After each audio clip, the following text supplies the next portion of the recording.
Bonjour à toutes et à tous, bienvenue sur KTV, Kwezi FM, le 106.9 pour un temps de parole, toujours en direct, à la radio et à la télévision. On vous l'annonce depuis lundi, à partir de demain soir, au Mermoz, le Team Fantasia va se produire dans un spectacle un peu particulier. Alors forcément, ils sont avec nous sur le plateau, vous allez les découvrir tout de suite avec ce plan large. Messieurs, bonjour. Bonjour tout le monde. Alors, vous êtes 5 comme les trois mousquetaires en fait, hein, mais vous êtes 5. On va essayer de comprendre votre métier. Vous venez faire un spectacle ici à Mayotte. Vous arrivez des 4 coins du monde. On a même un Colombien, je crois. C'est quoi exactement votre métier? Quel type de spectacle vous proposez? Allez-y. Allez-y. Alors, notre spectacle, c'est un spectacle dédié pour les femmes où on essaye de mettre l'ambiance et de faire monter la température tout doucement, crescendo. Ouais. Alors, monter la température, ça veut dire quoi? C'est quoi clairement? C'est du spectacle de striptease en fait, et comme on peut voir un peu aux États-Unis, les troupes de Chippendales, choses comme ça. Voilà. On est dans l'ambiance Chippendales en fait, c'est ça? Exactement. Ouais. C'est quoi les limites de ce spectacle? Parce qu'on parle souvent de striptease, mais ça va jusqu'où? Alors, cela reste un spectacle sexy, sensuel, mais surtout dépourvu de vulgarité. Oui. Avec le temps et les années qui passent et l'expérience qu'on a pu acquérir, eh ben, on se rend compte, on s'adapte en fonction du lieu et du type d'événement, et surtout de la clientèle. D'accord. Et donc, c'est quoi? C'est musique, genre ce qu'on voit à la télévision, quoi, grosso modo, aux États-Unis. C'est un peu la même chose. Voilà, style un peu comme Magic Mike, ces choses-là, quoi. Ouais. Comment ça se passe, l'ambiance dans ces soirées? Vous l'avez dit, il y a que des femmes. Est-ce que quand on est marié, par exemple, on envoie sa femme dans ce type de spectacle pour assister à ce spectacle, est-ce qu'on doit être inquiet ou pas? Non, ça reste quand même avant tout un spectacle. Oui. Donc, dans ce cas-là, sinon on voit plus aucun spectacle. Non, c'est un spectacle, on est professionnel. Donc, c'est sûr que c'est basé un peu sur l'érotisme et tout ça, mais ça en reste là, quoi. Oui, bien sûr. Alors là, jeudi soir, il va y avoir, il y a un repas qui est prévu, il y a le spectacle, il y a donc cocktail également. Camar, vous voulez y aller, mais vous pouvez pas y aller. Il y a que les filles qui sont invitées. Une question pour nos invités. Non, alors vous parlez d'un spectacle, c'est-à-dire que ça se prépare tout au long de l'année, mais est-ce qu'il y a un lieu prévu pour vous, en tout cas la team Fantasia, pour se produire, ou c'est par commande? C'est-à-dire chez moi, je peux aujourd'hui commander le groupe pour des amis, filles qui sont à la maison parce qu'on fête un anniversaire ou un enterrement de vie de garçon, de jeunes femmes, par exemple, je passe la commande. En fait, comme on disait, on est tous des stripteaseurs indépendants. Charlie a créé la team Fantasia où on se regroupe pour faire un spectacle. Mais après, nous sommes tous indépendants. Donc, il est bien sûr possible que l'on soit 2 ou 3 ou une personne pour un enterrement d'une jeune fille ou pour n'importe quelle autre prestation. Donc, ça veut dire que indépendamment, on se retrouve en groupe pour créer un spectacle. Est-ce que là, le spectacle va aller sur une thématique? C'est-à-dire que selon le lieu, l'endroit, on va aller sur une thématique précise. Nous, on a déjà nos thématiques, on a déjà notre spectacle qui est déjà prévu. Donc, comme on était déjà venu un peu sur l'île de la Réunion, on connaît un petit peu l'ambiance. Et justement, par rapport à ce que disait Patrick, quelle est l'ambiance dans ces spectacles-là, je peux vous dire que dans les îles, c'est une ambiance tout à fait particulière. On a pris peur la première fois qu'on est arrivé. Ah ouais? Ouais, mais dans le bon sens. Hein. Ah oui, c'est relativement plus chaud, ouais. Les filles sont beaucoup plus avenantes, elles participent beaucoup plus. C'est vraiment très sympa en fait. Alors, plaisir d'être là. Ah ouais, c'est clair. Vous avez l'habitude de bouger, de vous retrouver aux 4 coins de la planète pour faire votre métier? On va poser la question, j'ai mangé ton prénom, excuse-moi. Roman. Est-ce que vous avez l'habitude de bouger? Indépendamment, moi j'ai fait beaucoup de pays, mais mes collègues aussi. Hein. Ouais. Et là, c'est la deuxième fois qu'on se retrouve dans les îles. Ouais. Mais au fur et à mesure, on va commencer à bouger un peu plus dans le monde. Est-ce que physiquement, on doit se préparer? Est-ce que vous êtes, je plaisantais tout à l'heure un petit peu avec ça en introduction, mais est-ce que vous êtes des athlètes comme des sportifs de haut niveau? On se prépare, on fait gaffe à ce qu'on mange, on fait gaffe à ce qu'on boit, on s'entretient pour faire ce spectacle. Est-ce que vous vous considérez comme des athlètes? Je te laisse la parole. Disons que le corps fait partie du spectacle. C'est-à-dire qu'on est obligé d'avoir quand même une certaine condition physique avec toutes les contraintes que cela, comme tu disais, comprend. C'est-à-dire, oui, on fait attention à l'alimentation toute l'année. C'est 2 heures d'entraînement quotidienne. Ah oui, tous les jours, 2 heures d'entraînement. Eh oui. Et quel type d'entraînement? Fitness, musculation. C'est ça, sport en salle. Après, il faut toujours être prêt physiquement car on peut être appelé pour une prestation au pied levé pour le week-end alors que c'était pas prévu. Pour des particuliers à titre d'exemple. Donc, on est obligé de garder la forme et on se doit d'être prêt. Ne serait-ce que pour notre public et pour nous-mêmes également en passant. Après, il y a la notion de chorégraphie, parce que vous le disiez à l'instant, vous êtes tous indépendants, donc chacun fait son business de son côté, et puis pour certaines occasions, vous vous retrouvez, soit à 2, à 3, à 4 ou à 5, pour faire le spectacle, mais ça se prépare, c'est pas que de l'improvisation. Il y a une chorégraphie qui est préparée. Alors une chorégraphie, oui, elle est prête. Ouais. D'accord, on la prépare tout doucement entre nous à chaque fois. On se donne mutuellement les idées venant de chacun. Ouais. Mais oui, c'est préparé. Il y a du freestyle aussi, parce que dans la chorégraphie, il y a aussi du freestyle. Il en faut. Et puis parce qu'on est obligé, parce que comme disait Seb tout à l'heure, on peut très bien être dans tel établissement aujourd'hui, demain arriver dans un autre établissement. Donc nous, on a notre chorégraphie, souvent que c'est Ross qui fait, parce que c'est lui qui est plus sur la danse. On a notre base de chorégraphie, mais comme on ne sait pas exactement l'établissement, comment ça va se passer, la place qu'on va avoir et tout ça, on est obligé de s'adapter. Donc il y a une partie qui est chorégraphiée souvent par Ross, et après on a comme il dit, du freestyle, parce que on est obligé. Vous avez le track quand la prestation approche, le spectacle approche, comme tous les artistes, parce que pour le coup, si c'est effectivement un spectacle, vous êtes des artistes. Est-ce qu'il y a cette notion de track qui approche à partir de demain ou même aujourd'hui pour le spectacle de jeudi? Écoutez, personnellement, pour moi en tout cas, quand je vais chez des particuliers, oui, j'ai toujours un peu le track. Maintenant, qu'on se retrouve à plusieurs, à partir de là, non. Moi, personnellement, non, j'ai pas le track, c'est plus l'excitation que le track. De l'adrénaline, du bon track, si je peux me permettre. Après, c'est propre à chacun, une fois de plus. Tout dépend de l'expérience qu'on a eu là-dedans et nos caractères, en fait. Allez, un petit scoop. Quel type de musique vous utilisez ou vous allez utiliser pour jeudi, puisque c'est déjà prêt, Roman? Moi, très reggaeton dancehall. Ouais. Après, les collègues. Moi, c'est souvent un R&B hip-hop. Ouais. Après, mes collègues, c'est mélangé, il y a un peu de tout. De tout. Il y a vraiment un peu de tout. Il y a un peu de tout comme nos physiques. Dans le micro. Il y a un peu de tout comme nos physiques et comme si on regarde, on est tous un peu différents pour que justement ça plaise au maximum de filles. Alors justement, vous parlez de physique et Camar me fait du pied à 3 mètres en disant dis-leur de se déshabiller. Et Camar, on est à la télé, on peut pas. Non, plaisanterie à part, c'est vrai que vous êtes tous archi plantés, ça c'est clair. On est sur Cozy, il n'y a personne qui nous regarde, donc peut-être que vous pouvez nous montrer un petit peu. On peut donner un petit avant-goût à ces demoiselles, peut-être que ça va leur donner quelques idées et surtout l'envie de venir nous rejoindre. Ouais, alors allez, chiche, on est capable d'enlever les t-shirts. C'est parti. Ouais. Alors moi, chaud pas. ça devait arriver un jour ou l'autre que sur Cozy, les gens se déshabillent entièrement. Donc là, on n'est pas, pour ceux qui nous écoutent à la radio, on n'est pas à poil, hein, c'est clair, mais on est torse nu.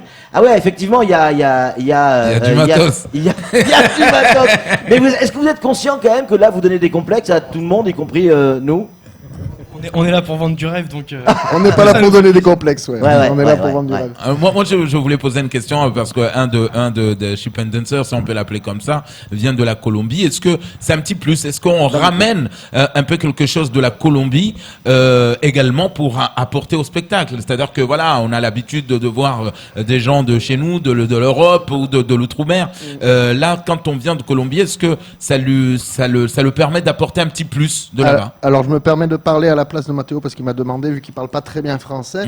Mais en fait, justement, lui, il apporte son côté colombien, sa façon de travailler colombienne, qui est vraiment un plus pour nous. Après, je pense qu'on va te laisser dire 2-3 mots. Je m'appelle. Présente-toi. Hablas español. Hablo español. Yo soy de Colombia, vivo hace 20 años en España y vengo a conocer aquí para calentar a todas las chicas. Donc il a vécu 16 ans en Espagne, je crois, et 21 ans en Espagne, il est là demain soir pour chauffer en tout cas la température pour chauffer avec les filles, bien évidemment. Allez-y, Camar. Et pour les jeunes qui nous regardent aujourd'hui, qui aimeraient se lancer dans cette aventure magnifique, par exemple des jeunes de 15, 17 ans, 20 ans aujourd'hui, qui aimeraient aussi prendre soin de leur corps. Est-ce que finalement on vit de ça? Est-ce qu'on en fait notre métier ou c'est occasionnel? On a notre travail au banquier, mais après on fait de la ship and dance à côté. Est-ce qu'on en vit? On en fait notre métier? Alors, tout est une question de choix. Beaucoup de personnes le font comme un à côté. Nous, la plupart des personnes de notre troupe, on vit que de ça. D'autres personnes ont d'autres affaires, ont d'autres activités à côté. C'est un choix personnel. Donc, c'est un choix, vraiment un choix personnel. Après, il est possible, largement possible. Il faut juste avoir un grand réseau de communication, avoir un grand réseau, connaître beaucoup de personnes là-dedans. Et mais on prend des vacances où c'est tous les jours des commandes, tous les jours des spectacles où on se dit ouf, j'ai besoin de me poser un peu, de souffler un peu. Non, comme toute activité professionnelle. En plus là, on est tous indépendants, donc on peut très bien choisir nous-mêmes de se prendre une semaine ou pas. Tout dépend après des contrats aussi qui tombent. Hein. Est-ce que alors la question qui tue, avant de laisser Patrick parce que je vois qu'il a envie de poser sa question également. Est-ce que quand on est ship and dancer comme ça, on a une facilité avec les filles? On va demander à la régie de monter les micros des invités qui sont un peu bas. Est-ce que c'est facile d'avoir la cote avec les filles parce qu'on a un corps de rêve, parce que on danse bien? Est-ce que c'est plutôt facile de sortir dehors et de... Alors forcément, ça crée des opportunités. Ça, il faut pas se le cacher. On est largement mis en avant en fait. Que ce soit physiquement lors d'un spectacle ou d'un show, on est mis en avant physiquement. Donc forcément, ça crée davantage d'opportunités. Hein. Comme n'importe quel artiste, à partir du moment où on est un petit peu le centre du spectacle, que ça peut être un DJ ou quoi, forcément il va avoir plus d'opportunités. Nous en plus, on a un public qui est essentiellement féminin, donc forcément... Alors c'est vrai qu'on voit à la télé, vous l'avez dit, c'est comme les shows à la télé, on empêche par exemple le public, notamment les mecs, à toucher les femmes stripteaseuses, par exemple, ou aller jusqu'à l'au-delà de la vulgarité, vouloir faire quelque chose aux danseuses. Est-ce que c'est le cas avec vous? Est-ce que les filles, s'ils sont feuries, Roman, est-ce qu'on le laisse toucher ou on dit non, là, ça dépasse les limites? Alors on laisse toucher bien évidemment, mais voilà, avec les limites. D'accord. Ça c'est chacun décide, hein. Chacun décide, mais voilà, c'est ça. Quand vous dites laisser toucher, c'est le haut du corps évidemment, pas en dessous de la ceinture, bien évidemment. Il faut toujours donner un peu d'espoir et toujours un peu de Dans le micro, s'il te plaît. Chacun ses limites en fait. Chacun impose ses propres limites par rapport à ses convictions et sa vie personnelle également, parce qu'on a tous une vie personnelle ou pas. Et voilà, tout simplement. Il va y avoir du monde jeudi. On a eu des informations là encore à l'instant. Il va y avoir beaucoup de monde, mais il y a encore des gens et des maris qui se posent la question. Est-ce que non mais c'est vrai, on le voit sur les réseaux sociaux là actuellement. Est-ce que c'est bien d'envoyer sa femme dans ce type de spectacle? Un mot pour les rassurer. Alors pour ces maris-là, je dirais qu'il y a une nette différence quand même entre pornographie et érotisme. L'érotisme, c'est subjectif, on va jouer avec l'excitation, mais ça en reste là. Ça en reste là. On n'est pas là pour faire le micro. En fait, on va être là pour les chauffer avant le retour à la maison, en fait, tout simplement. Voilà, elles seront prêtes tout pour la maison. simplement. Justement, à ces maris-là, il faut leur dire que quand elle va rentrer à la maison, il va avoir sa fête. Parce qu'elle va bien l'avoir à chauffer avant. Exactement. Pardon, mais vous êtes entraîné depuis des années, vous avez ce qu'il faut, au moins au-dessus de la ceinture.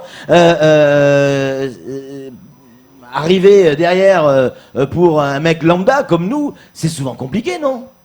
Oui, mais je pense que c'est comme quand vous voyez des acteurs à la télé. Oui, évidemment. Ça, sans prétention de notre part, hein, bien sûr. Oui, non, évidemment. Kamar, vous posez la question tout à l'heure, vous n'avez pas complètement répondu. Vous arrivez à gagner votre vie correctement aujourd'hui avec ce métier? Vous arrivez à gagner combien par mois en moyenne pour vivre? Alors c'est difficile de répondre à cette question parce que vous avez peur que le fils nous écoute? Non, pas spécialement. Mais on est tous intermittents du spectacle. Mais c'est comme tout artiste, il va peut-être y avoir une année ou un mois, par exemple les mois d'été, où on travaille beaucoup plus avec les enterrements de jeunes filles et tout ça. Après, sur l'hiver, on travaille beaucoup moins. Si ça se trouve, on va avoir des contrats qui vont tomber. C'est aléatoire, en fait. Et lycée sur l'année. Ça correspond à un salaire correct. Genre quoi, 2, 3, 4, 5 000 euros par mois? Personnellement, 3-4. Entre 3 et 4 000 euros par mois, grosso modo.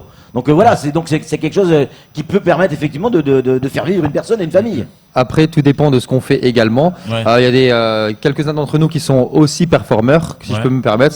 Je suis également cracheur de feu, tout comme les chassiers, tout comme c'est vraiment du spectacle. Voilà, du spectacle. Alors messieurs, la question qui tue. parce qu'elle arrive sur les réseaux sociaux, est-ce que vous êtes tous mariés? Est-ce que vous avez une vie de couple? Et comment réagit votre femme quand vous produisez sur... vous avez enlevé votre alliance? Je réponds, il n'y a pas de trace de bronzage. Voilà. Il y en a parmi vous qui sont mariés ou en couple, pas forcément mariés, mais en couple, et comment réagissent vos femmes ou vos compagnes? Personnellement, pour l'instant, en ce moment, célibataire, pas marié, pas d'enfant. Ouais. Voilà. Moi, je suis en couple après... T'es célibataire juste aujourd'hui, ouais. Personnellement, je suis en couple, mais c'est comme tout métier. Hein. La personne, il faut vraiment qu'elle voie ça comme un métier. Et après, il y a une part de confiance. Et il n'y a pas eu du bordel un peu au début, Roman? Il n'y a pas eu un peu de bordel au début avec vos compagnes en disant non, mais t'arrêtes de te produire, je veux pas que les filles te touchent. Ça a toujours été compliqué. Moi, je suis marié depuis 4 ans, j'ai 2 enfants. Bien dans le micro, Après, je suis marié depuis 4 ans, j'ai 2 enfants. C'était toujours compliqué au début parce qu'il y a ce terme de confiance, comme disait Chris. Bien sûr. Mais au fur et à mesure, ça vient et madame nous fait de plus en plus confiance, vu qu'on est des hommes sérieux. Quelle est la crainte quand on fait ce métier? C'est quoi la crainte? Est-ce que finalement le corps va me lâcher? Est-ce que je vais plus plaire dans mes spectacles? Est-ce qu'il y a une jeune génération qui arrive plus balèze que moi? C'est quoi la crainte qu'on a au quotidien? Alors pour la crainte, de toute façon, est-ce qu'on a peur des jeunes qui arrivent et tout? Non, pas du tout, parce que mentalement on a le mental pour, d'accord, et puis il y a de la place pour tout le monde. Personnellement, moi ma crainte c'est plus, faut que ça reste un fantasme. D'accord. Donc d'où pourquoi on disait ça reste professionnel et ça reste un spectacle, parce que si on s'amuse maintenant à faire ce spectacle et à la fin à se laisser aller avec les dames, ce n'est plus un fantasme. Là on dépasse la limite, on devient plus un là on prend. C'est plus un gigolo qu'un fantasme.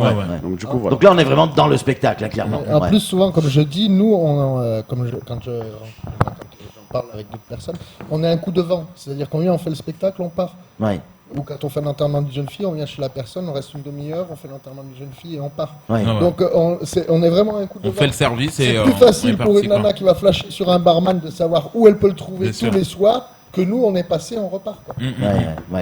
Vous savez que vous n'allez pas pouvoir faire ce métier jusqu'à 55 ans, vous vous en doutez. Est-ce que, comment on pardon pour l'expression, se recycle, arrivé à un certain âge, il va falloir penser à autre chose? Se reconvertir. Est-ce qu'à ça, vous y pensez déjà? Moi, personnellement, j'ai déjà un métier à côté. Je suis coach sportif et prof de danse. D'accord. Donc, je travaille déjà dans plusieurs structures. Je suis indépendant, bien évidemment.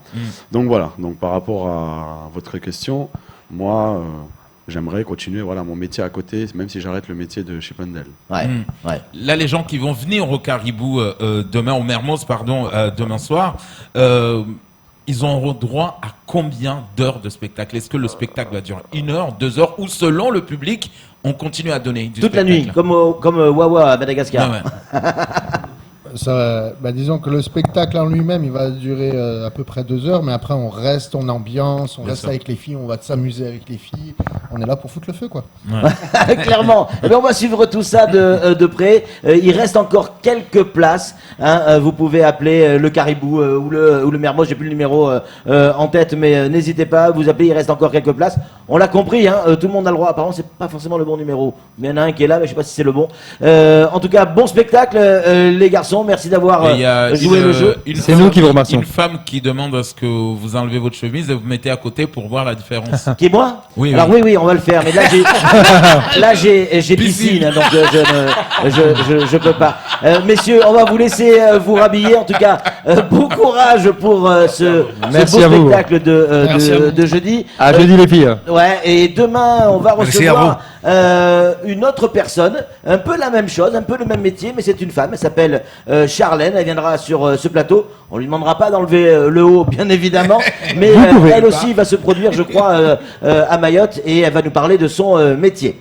Messieurs, merci 1000 fois d'être venus. C'est tout pour ce temps de parole. Tout de suite, la suite de nos programmes.